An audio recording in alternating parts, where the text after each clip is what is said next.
In this session, what we'll explore is the connection between brand and customer. So retail is in a state of flux, right? So a lot of things are changing. Retail is becoming a lot faster. It's a very crowded space where price competition is there. So it becomes very important as brands to build a long-lasting connection with customers, and that's the context of this discussion. With me, I have a group of marketing leaders across. Am I audible? Okay.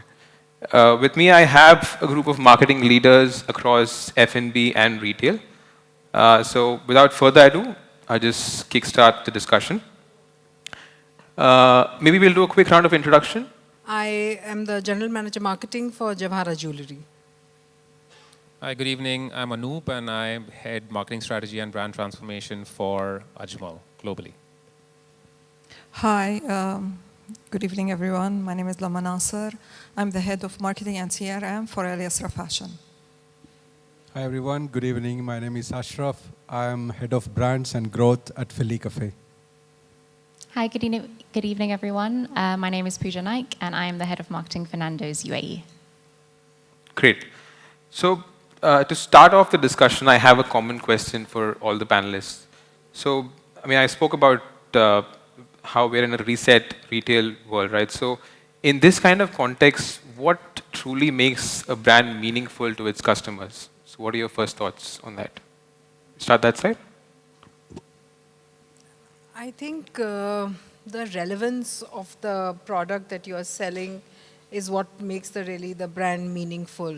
And how you can relate the brand or the product to the customer, his need or his desire. If you're able to meet that, that becomes, the relevancy. Got it. So product, the quality of the product, how relevant it is to the use case that the customer is looking at. Yes. Fair enough. I'll add to what Anamika said, right? So while product, of course, needs to be relevant, but what's more important right now, and I think we were discussing this backstage, Akshay, we've seen generational changes, right? And we've seen changes in terms of how consumers have adapted and adopted products available in the market. Baby boomers, for instance, used to have probably very limited choices to make in terms of products available. Therefore, it was more monopolistic than anything else. Today, we're seeing far more brands for the same category, and therefore consumers having more choices. Therefore, with those choices, of course, comes a swap in loyalty. And we are seeing loyalty reduce day by day, especially in today's generation, where they have got so many choices to make that they would ideally want to try different things before they really stick to one particular brand. And that too, we don't know for how long, right? And we are currently in the process of also understanding them. So it is important for us to get into far more detail in terms of understanding the consumer personally, and therefore personalization becomes far more important. While there is, of course, an overarching storytelling that needs to go through from a brand, therefore relevance needs to be still there. But more importantly, I think it's important for us to be able to really read the mind of that specific consumer and provide value, if not a product, to be able to add further to that consumer's purchase. Got it, great. And just a follow-on question to that, personalization versus privacy, that's a debate that everybody has, right? We also were speaking about it earlier. So how do you not cross that line of privacy for a customer?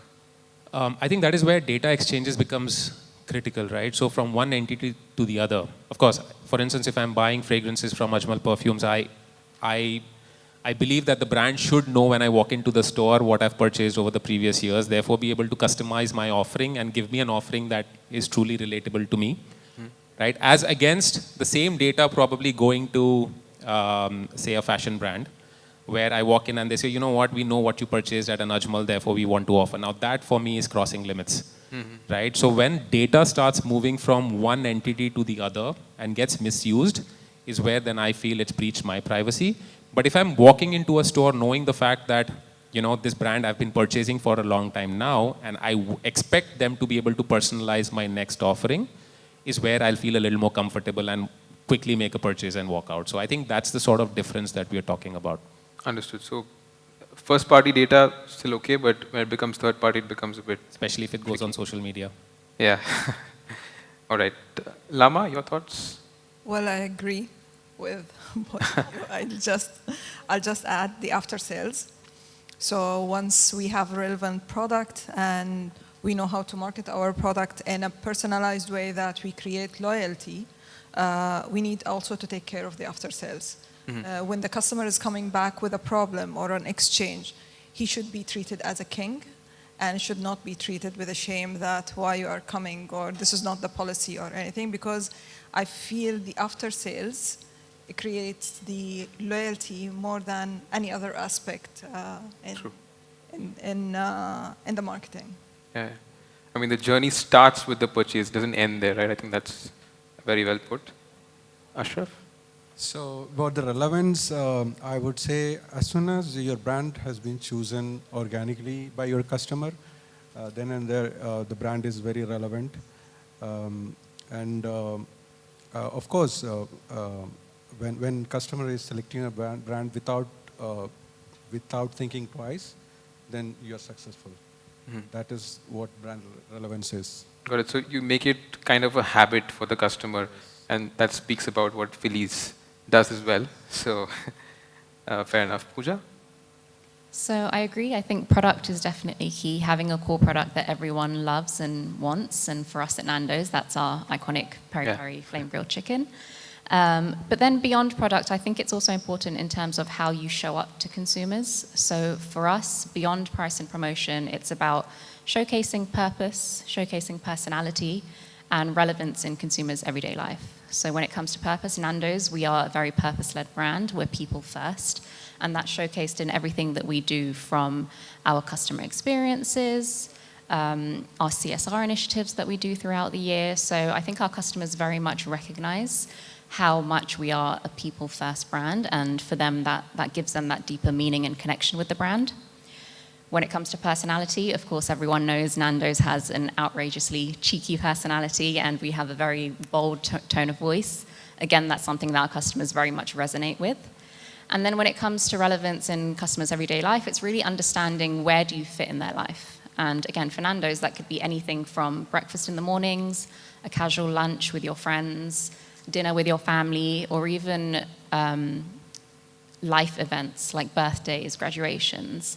So once you really understand where you fit in a customer's life, it's then really nailing that experience and ensuring that you're delivering a high quality experience every single time. Understood. So being customer first and delivering a high quality experience across the use cases that customers come to you for. I think that sets a nice context for the discussion moving forward. So now I have some specific questions for each of the panelists. I'll start with Ashraf. So Philly is a brand that people come back to a lot, right? So what are the small things that you do in store to, make people come back to you? Okay, so Philly is all about a simple thing, which is chai. In another word, is karak. Yeah. So we make everything very simple. Same like you prepare your chai at home. We use the same method at our cafe. And obviously, chai is part of everybody's daily life. And I don't think customers choose any brand in the morning and go to have a cup of chai. It happens very habitually.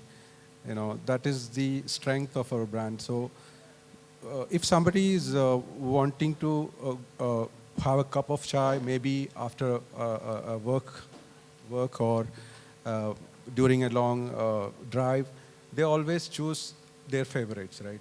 So Philly's organically being the favorite for many in this country, and it becomes very simple and easy for us to welcome them and provide the same experience every time.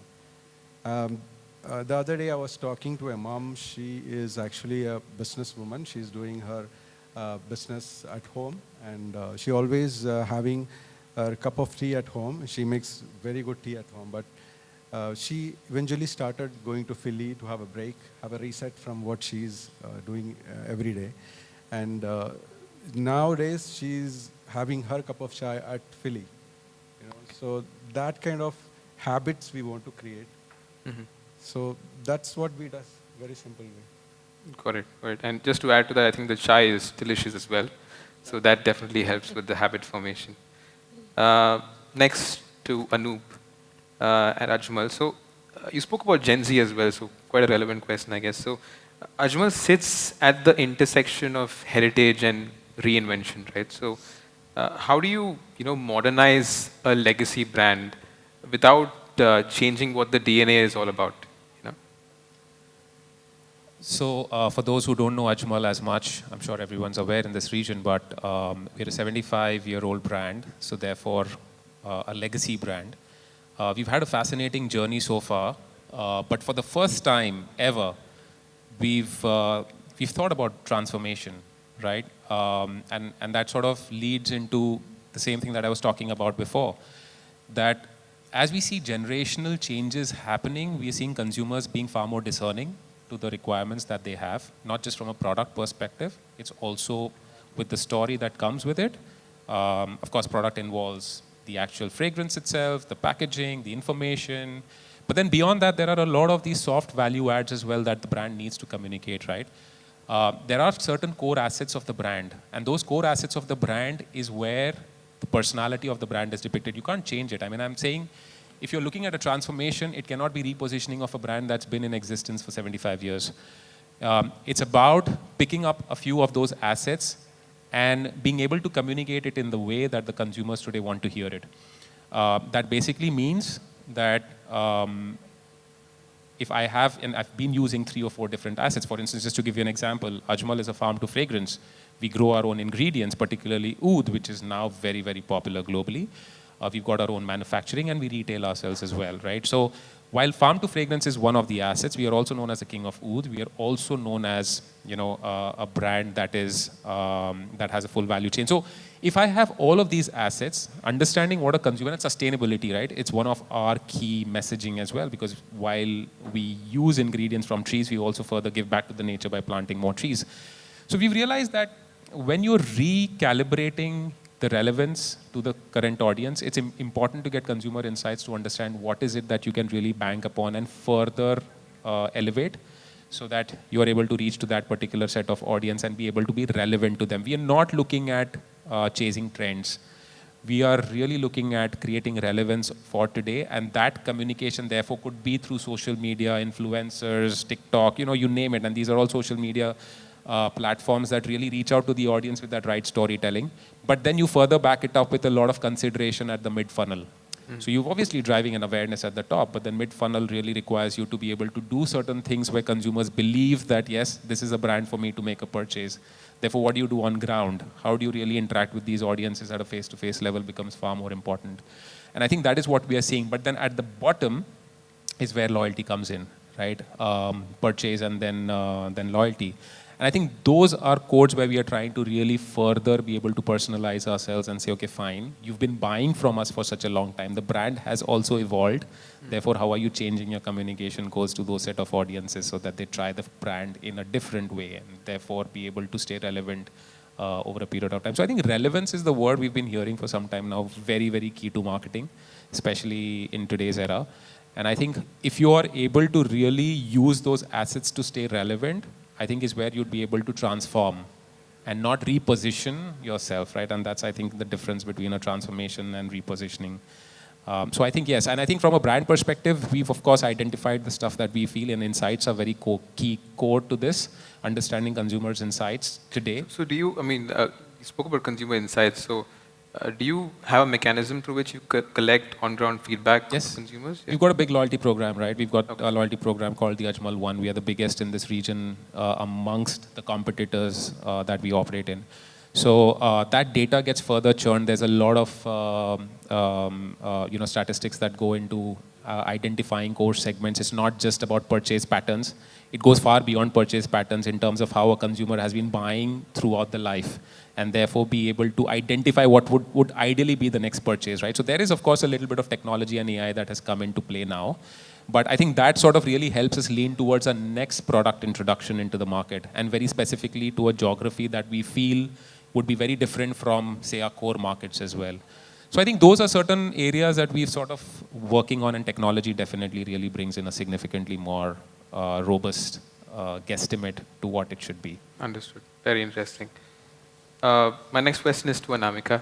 So jewelry, a very different category. So jewelry is a very emotional purchase, and a lot of trust is involved.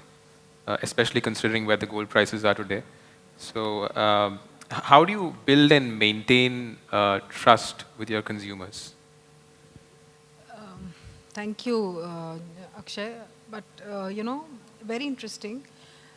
Jewelry, yes, gold price is going up, but the love for gold is not going away, True. That is still there amongst the customers, so that's a good thing.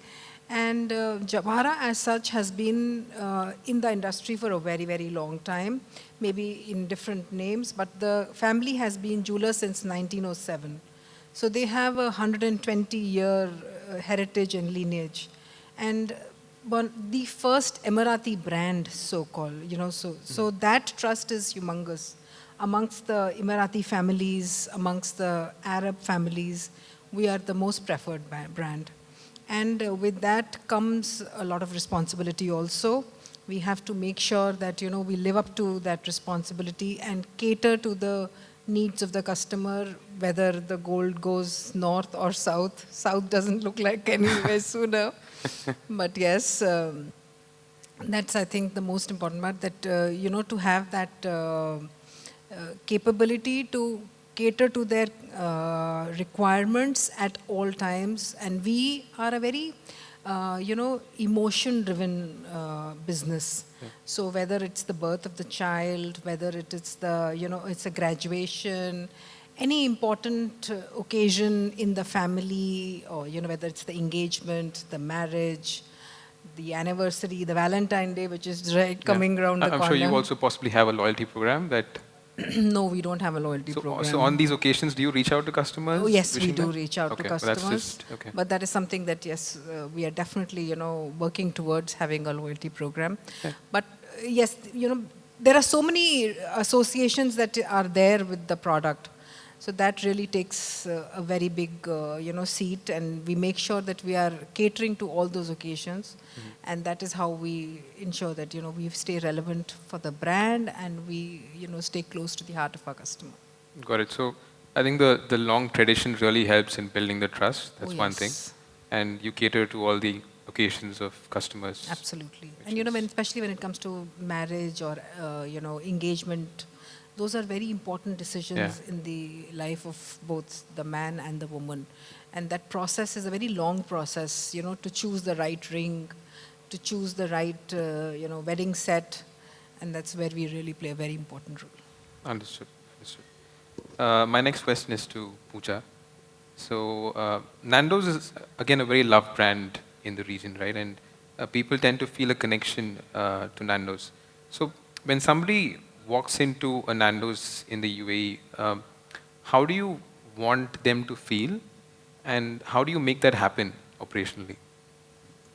Yeah, I think for us, Nando's is definitely more than just a meal. Like you said, it's an experience. So when a customer walks into Nando's, we want them to feel welcomed, but also fired up at the same time. And we deliver that experience, I think, number one, through our staff. So we call our staff our Nandokas.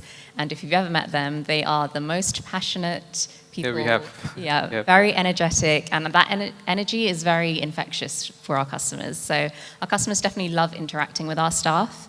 And then, of course, it's through the restaurants themselves. So we call our restaurants casas, and we have 23 casas across the UAE. And each casa is designed very intentionally to deliver a very special experience for our customers. So that's everything from the beautiful, vibrant South African art that you see on our walls, our decor and furniture from South Africa, our distinct Afro-Luso music that you hear from the second that you walk into the door throughout your full dining experience.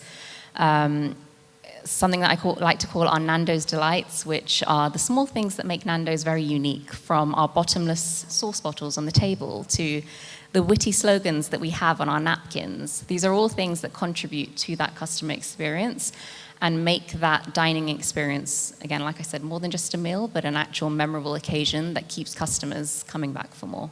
Understood. I think that's a key point, because the people on the floor are the ones who have that connection with the customers. Okay.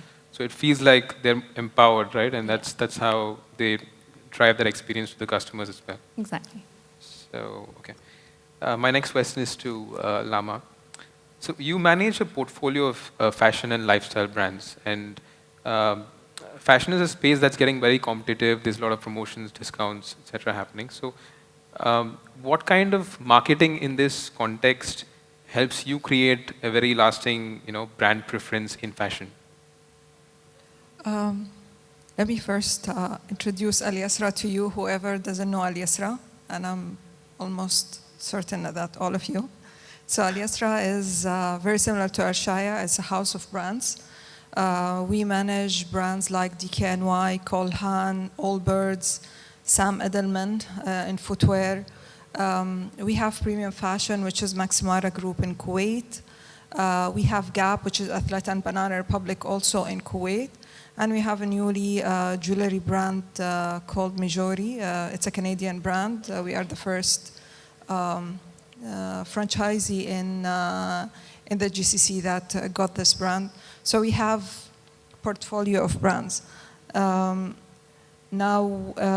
how to create the difference or in marketing is what we call it community marketing. So we don't focus only on sales or marketing or promotions. We focus on creating kind of lifestyle ecosystem.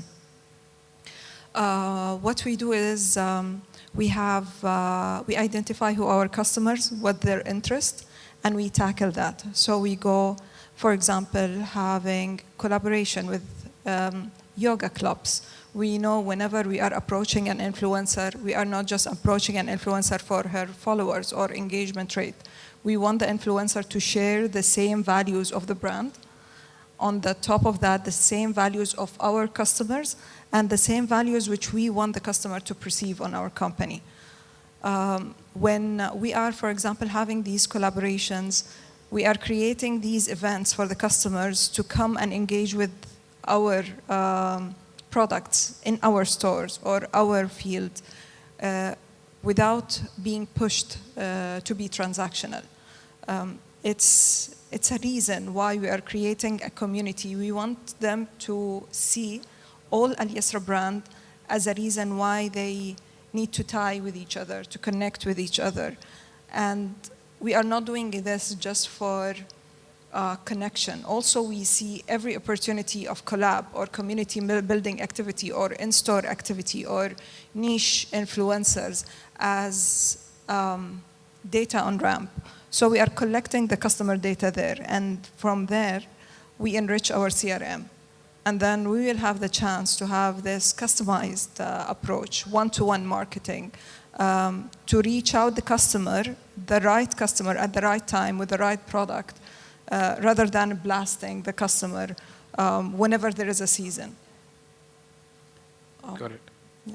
A lot of things covered there. So community, events, social media marketing, quite relevant in fashion and beauty, and finally customization. So very interesting points.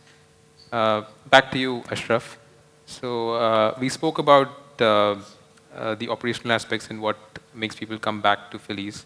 So beyond the operational aspects and learning from the community piece that Lama was talking about, is there an emotional connect that people have with Feliz Cafe, and is there a sense of community familiarity that's there that drives them to come back to Feliz? How do you think about that aspect? Yes, of course. I mean, getting attention is easy, but being familiar and keeping your brand in that position is not that easy. It's very tough. Having said that, it's not just about familiarity, but you need a support from the community which is loyal to your brand, and that's very, very important. Luckily, chai is part of all the ceremonies which is happening in your at your home or offices, wherever it is. So this product has a kind of connection with the audience, so that makes it easier for us to get a support from and powering that community using this beverage. So being familiar is easy, but you need a support from the community to maintain it. Understood. And I think you alluded to it, that chai is a beverage through which people connect, and that naturally sort of builds a community, I guess. Yes. Great. Anup, my next question is to you. So you would have done a lot of big brand activations, right? So how do you know that it actually worked? I mean, is it the customer response you get? How do you track that activation, is successful or not? The management sees sales, simple as that. Uh, whether we've been able to generate ROI. But yes, of course, sales is eventually why we're doing all of this, right? I mean, that's the moment of truth. That's where a consumer walks into the store and eventually makes a purchase. So while there's no getting away from that parameter, but what's more important from us are also the softer sides, right? And I spoke to you about in my previous point that from a funnel point of view, when you look at the bottom of the funnel, which is repeat purchase, and more importantly, advocacy, is where we really look at social media to see whether there's a lot of chatter happening about that activation that we've done. And probably one of the reasons why, before, say, a few years ago, hashtags were used so that you could easily trace what is the sort of noise in the market with regards to the activation that you've done. Right? Of course, that becomes prominent for us to see whether consumers who've been a part of that activation are actively also voicing the same thing to their friends and family. And largely when it comes on social media is when you're able to collect that chatter and see whether that has really given a significant aspect of advocacy out there in the market, and whether that sort of really builds confidence to the brand that what you did out there really is resonating with the audiences that talk about. So of course, that definitely becomes one measure. In traditional, typical, old-style marketing, you also look at brand equity and imagery, right? So if you've actually done a campaign which is big and bold, has it been able to change the perception of the brand in a way that people now resonate to that specific campaign ideology that you spoke about? So there's obviously a pre and post campaign report that you do to understand equity of the brand, whether it's moved up or it's been able to change certain behavioral patterns in terms of what consumers are thinking about the brand. And I think these are two softer sides of how you'd ideally want to evaluate any campaign or any brand activation that has gone live. But yes, like I said, more importantly, it is about understanding whether the consumer walked into the store and being able to inquire. I understand that that parameter might not largely lead into sales because like I said, consumer preferences and choices happen at the store. Eventually, they might come with a perception that I want to make a purchase of this particular product, but eventually end up buying something else, which is also fine because you've been able to lean into them, at least get in their share of mind to come to the store and make an inquiry. And I think we also track that as well. So there are various ways of tracking a response, and I think I've sort of listed out three of them. But like I said, the sales really. Of course, yeah. Really sales is the most important aspect, and absolutely. I think social media is key to understand what consumers are thinking about the brand, right? Okay. And it's interesting to note that you also track this at a store level. If a customer comes back and you can relate that visit to a particular campaign, then that makes it. I mean, now through social media, especially through Google, you can really track consumers coming right up to your store, right? You've got, all the likes of geofencing. You've got notifications that really pop up at the vicinity of the store. So all of these can really help you lead to, whether it's performance or it is a generic campaign that you're doing, whether the consumer's seen your ad and clicked on the link and then seen the direction of the store or the closest store. I mean, these are all ways. And of course, when the customer walks into the store, you do get data from the platforms that the customer was at the store. And then eventually you've got your own ecosystem to judge whether the customer was the sort of footfalls that really increased after the campaign went live. So I think these are all matrices and metrics that we actually see to be able to evaluate. And then of course, you use your own permutation combination to see whether this has really worked. But like I said, the eventual truth is sales. Whether you've been able to generate sales. And if that's not happened, then of course you might do whatever you want to, but it's not really helped the brand. So. Correct. Understood. Back to you, Anamika. So people don't buy jewelry often, and you also mentioned in your earlier answer that it's a very special occasion in which they come. So when they come to you, to your store, what are the things that you do in store to make that experience very special for them? As you rightly said, jewelry is not like an everyday purchase. But when they come to the store, I think the most important thing is educating them. Once they come in, the whole idea is to educate them why jewelry and what is the right product to buy for the occasion. Once we explain to them that brings a lot of satisfaction in the mind of the customer. And then now with this new debate that is happening between lab-grown diamonds and natural diamonds, that is something which is on the minds of everybody, what to purchase and which one is better. And in our case, we only deal with natural diamonds because we are very clear that lab-grown diamonds are lab-grown at the end of the day, and you can grow as many as you want. There is no end to growing them. And the price is falling. We can see how the price is falling world over for lab-grown diamonds. It's not the real thing. So, to explain to the customer the difference between the products, the difference between the cut, the clarity, the 4 C's of the diamond, the difference between 18 karat gold, 21 karat gold, 22 karat gold, how the jewelry looks like. Once you are able to, educate the customer is finally, making an informed decision. And that is where we win the customer, or, the LTV, the so-called LTV of the customer is really there with us, We know that this customer is going to come back because the customer, when he walks out, they know that they've made an informed choice. They have just not bought the piece because, okay, it was a piece, or because, it was on offer. And we jewelers, we do a lot of offers. But in spite of that, they should feel that, yes, they have made a right decision. They chose what they wanted. That feeling of, elation and customer delight is when they are sure that, this is what they wanted and they're happy with their purchase. Understood. I think the happiness is very, very important. Yeah, I think the education aspect, and when they walk out of the store, they feel happy about it, and not that they've spent a lot of money. Right? Exactly. So and jewelry is important. expensive. So, to feel that, oh my God, I spent this amount, no way. But, to feel that, okay, come, let's go have a nice dinner after we've made this purchase, I think we've that's done how it. I should feel, yeah. And the lab-grown versus natural debate is interesting, but we have short of time, so I'll talk to you about that separately. Moving to Pooja. So you would have also done a lot of awareness campaigns, right, at Nando's. So how do you turn that buzz into actual footfall into your store?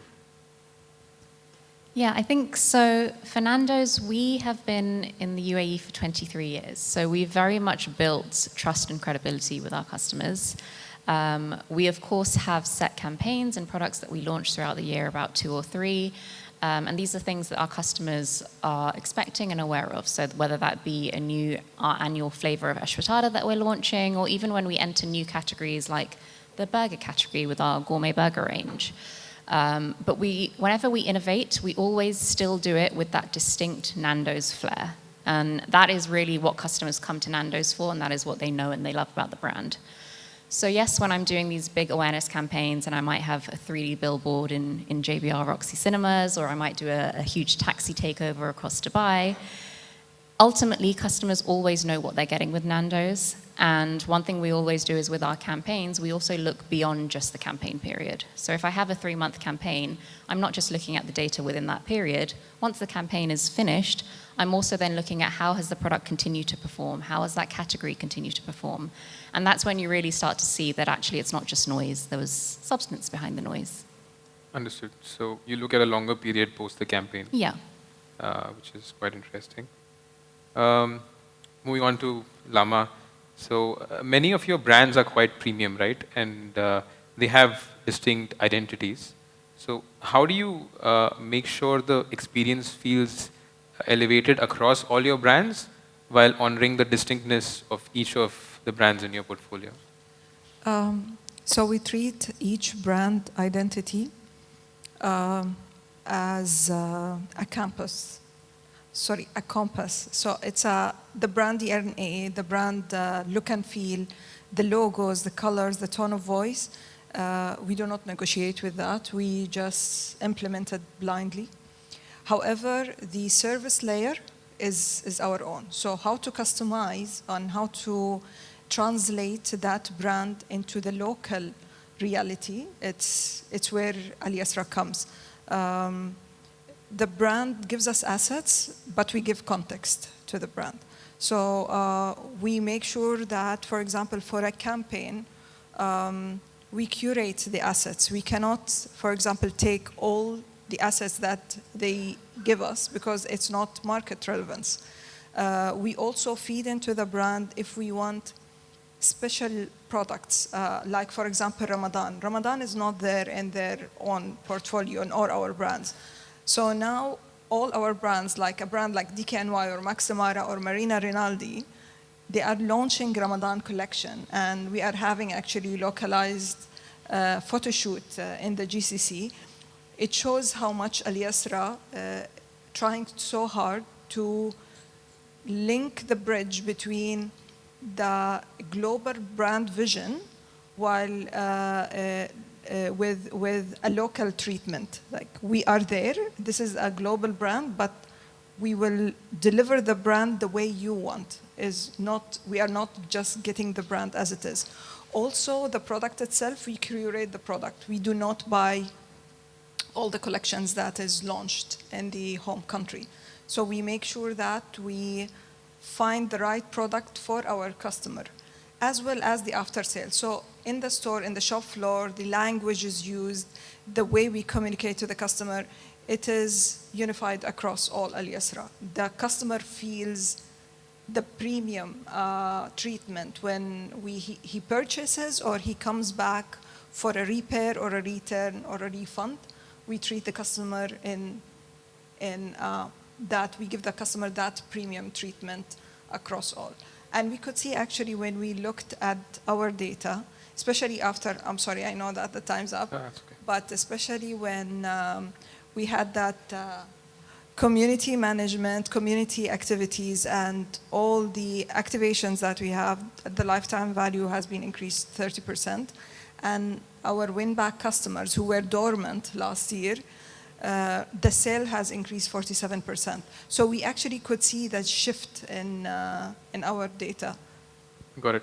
So you handle the experience layer for all your brands, and there's also personalization that you do, and the service element after sale is also something that you cater to. And I think the most important thing was how you localize the offerings to the region, which makes it really special for customers.